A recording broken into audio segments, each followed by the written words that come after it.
wabarakatuh. Ketemu lagi dengan aku Iin di channel YouTube aku, Iin Wardoyo. Aku mau ucapin terima kasih untuk kalian yang udah support aku, yang udah like, comment, dan subscribe YouTube channel aku, dan juga yang udah share dan nyalain tombol lonceng aku.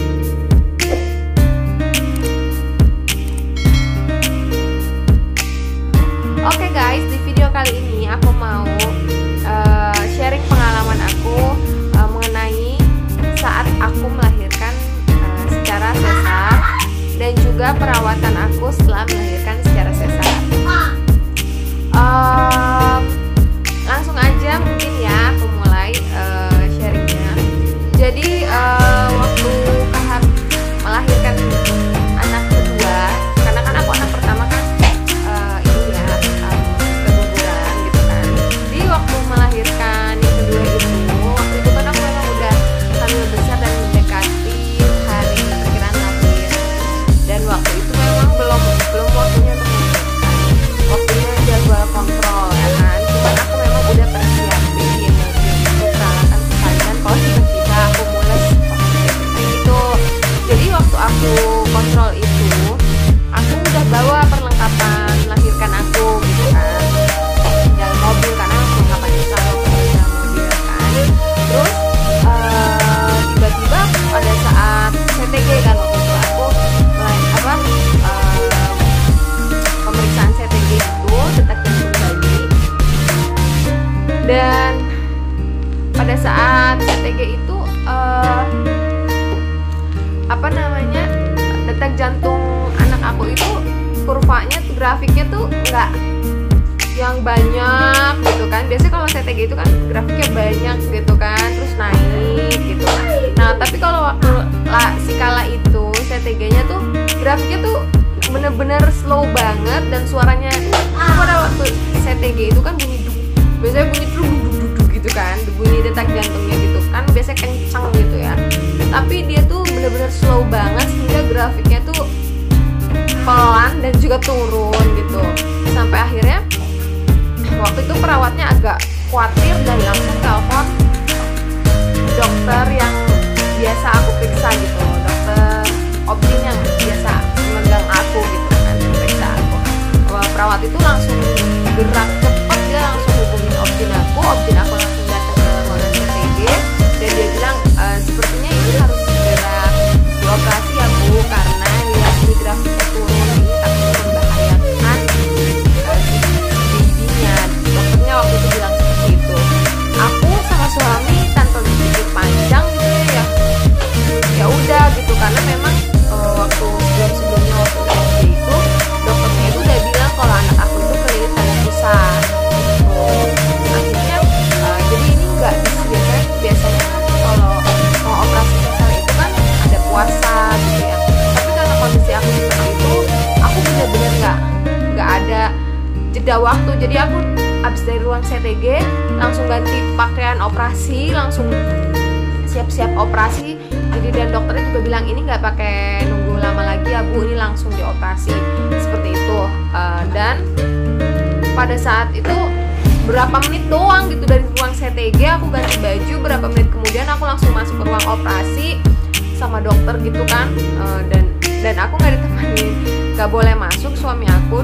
Aku tuh sempet ketakutan juga, namanya juga gimana ya, itu tuh bener-bener mendadak gitu kan.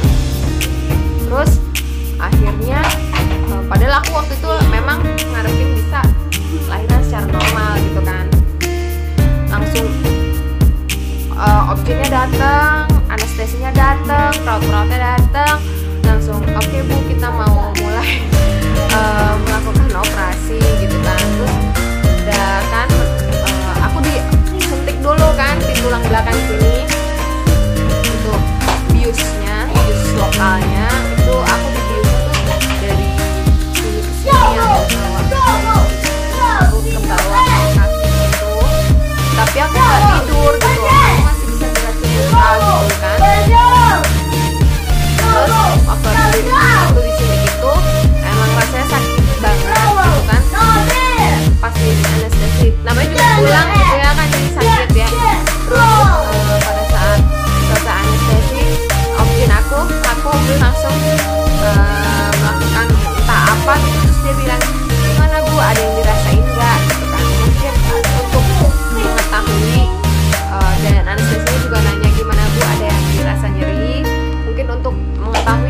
anestesisa aku itu udah berhasil atau belum, kayaknya sih gitu ya. Terus akhirnya prosesnya itu mungkin kurang lebih berapa menit ya, aku juga nggak terlalu ngeh gitu kan, tapi prosesnya itu cepet ya, nggak terlalu lama banget juga. Cuman aku sempet tegang juga karena kan sendirian di dalam ruangan operasi, dan untungnya ya dokter anestesi itu baik, ngajak aku ngobrol, jadi aku rasa tegang aku tuh kayak agak berkurang gitu lah ya. Sampai akhirnya udah selesai, aku udah ngerasa banget kalau perut aku tuh plong gitu mungkin, tapi pada saat keluarin gitu bibinya dari perut aku tuh dia nggak langsung nangis. Mungkin kan kalau misalnya operasi sesar itu kan dia masih dalam bibinya tuh masih di dalam belakang gitu ya, apa sih, kantong itu ya, masih di dalam kantong itu, jadi dia belum langsung nangis. Nggak lama baru bibinya tuh nangis kayak gitu. Dan habis itu aku tuh langsung terharu banget dengan suara, ya ampun anak gue gitu kan, anak gue udah lahir. Terus aku tuh terharu langsung nangis gitu. Sampai akhirnya mungkin karena aku terlalu tegang dan juga capek ya, namanya kalau orang tegang kan pasti udahannya tuh pasti capek gitu kan. Sampai ada aku keluar ruang operasi tuh aku nggak tahu gitu, maksudnya aku biusnya tuh ngantuk gitu. Terus aku tiduran gitu, mungkin karena biusnya juga. Terus aku tiba-tiba udah dibawa ke ruangan yang berbeda gitu.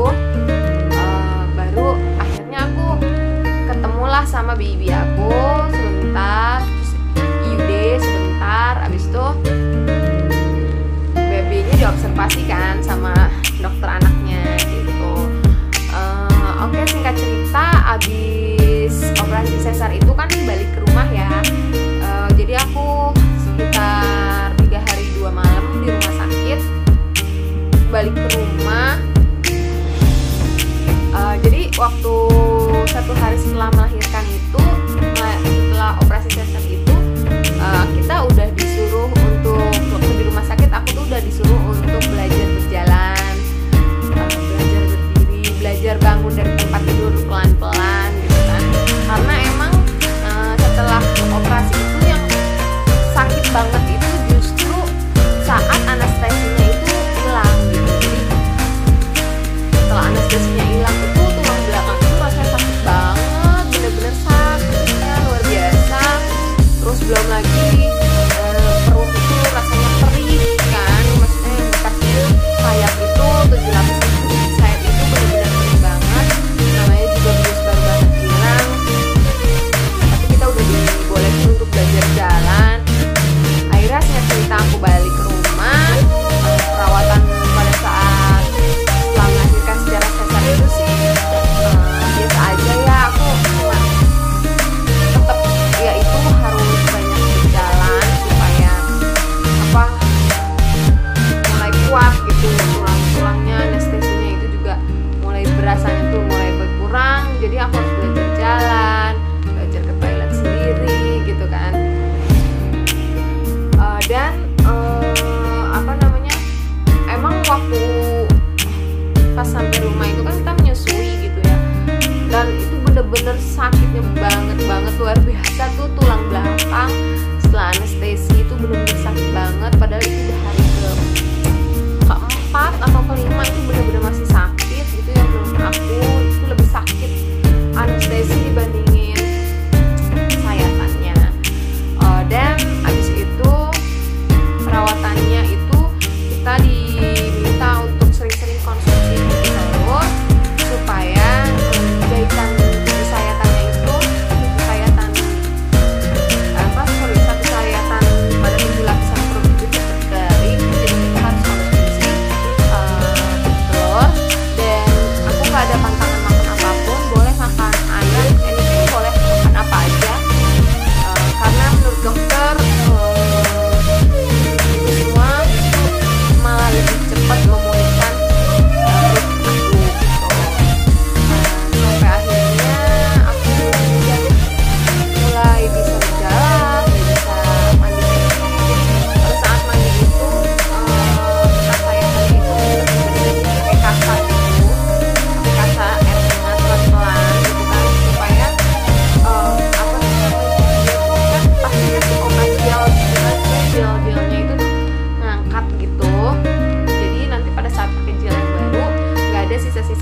kotor ya biasanya kan. Jadi aku misalnya ini sayatan, ini pasti aku bersihin pakai kasa, aku sabunin juga. Waktu itu tetap aku sabunin biasa, tapi setelah selesai mandi itu harus benar-benar kering banget, baru kita kasih salep gelnya gitu.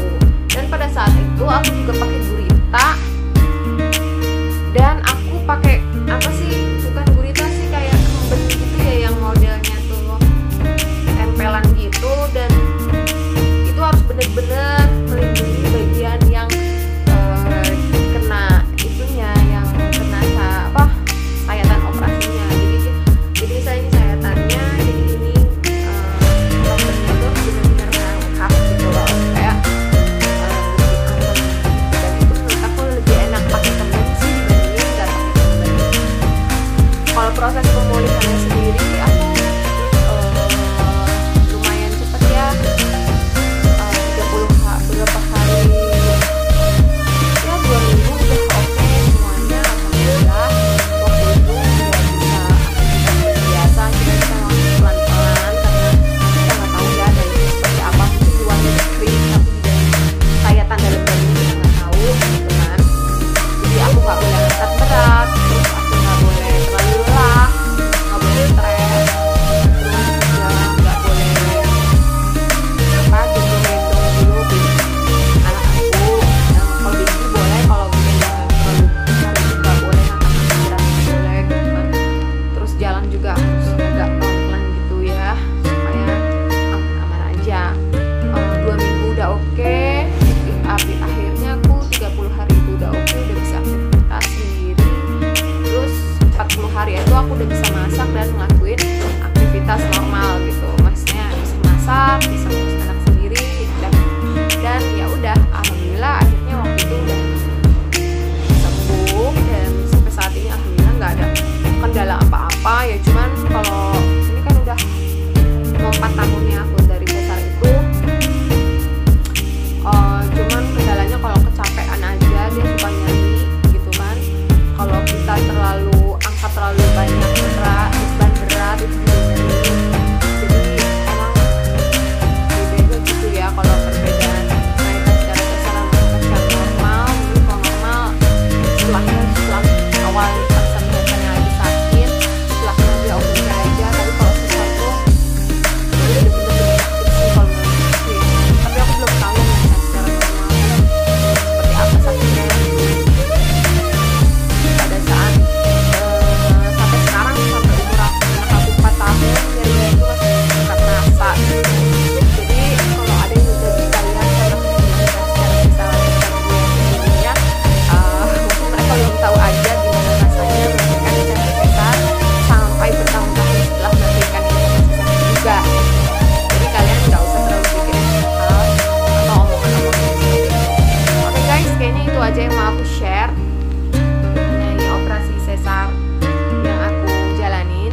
Semoga sharing aku ini bermanfaat, dan semoga kalian ibu-ibu yang lagi hamil di luar sana yang akan melahirkan tetap semangat. Apapun salinan yang kalian terima nanti, mau normal ataupun sesar, semua adalah yang terbaik untuk anak-anak kalian dan juga keluarga kalian.